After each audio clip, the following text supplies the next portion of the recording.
Assalamualaikum warahmatullahi wabarakatuh. Selamat pagi kelas 8. Hari ini kita akan belajar tentang cara belajar efektif dan efisien.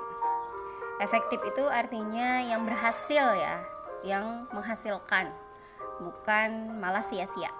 Tujuannya dapat memahami hakikat belajar, memahami faktor-faktor yang mempengaruhi hasil belajar, serta cara belajar secara efektif dan efisien. Efisien itu yang lebih singkat waktu, hemat pikiran, hemat biaya.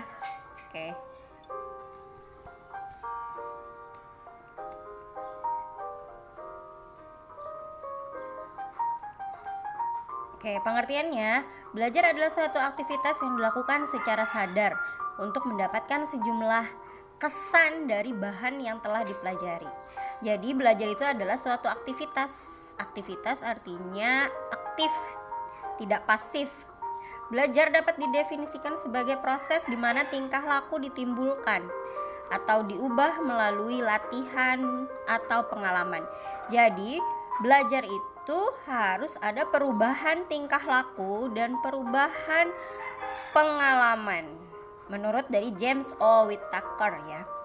Belajar adalah proses di mana tingkah laku ditimbulkan dan diubah melalui praktek dan latihan. Jadi, belajar akan merubah tingkah laku apabila dipraktekkan dan dilatih. Belajar dikatakan sebagai suatu proses.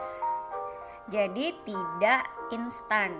Harus berproses dari tahap ke tahap.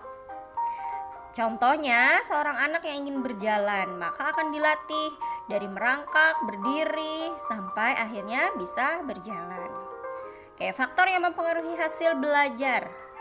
Pertama, fisik. Yang kedua, psikis atau kejiwaan. Yang ketiga, adanya kemauan, niat. Yang keempat, kecerdasan, IQ. Yang kelima, minat. Keenam, motivasi. Yang ada sarana dan prasarana itu termasuk dalam kondisi eksternal, lingkungan itu juga mempengaruhi. 3 hal yang mendukung terhadap cara belajar efektif. 1. Belajar mandiri. Konsep pembelajaran sendiri, belajar inisiatif sendiri, bukan belajar sendiri ya, tapi dengan inisiatif sendiri. Yang Cara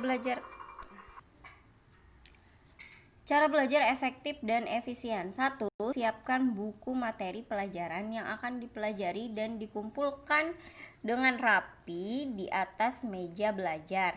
Yang kedua, mulailah pelajaran buku paket atau buku catatan untuk jam pertama dan seterusnya. Jadi semua sudah disiapkan dan sesuai dengan jam.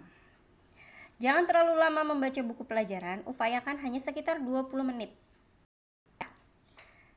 Yang keempat, pahami setiap alinea materi yang dipelajari.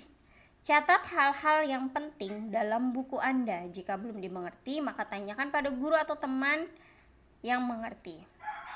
Yang keenam, untuk pelajaran non-eksakta yang tidak menggunakan rumus seperti IPS, agama, dan lain-lain, itu yang non-eksak ya. Eksak itu matematika, IPA.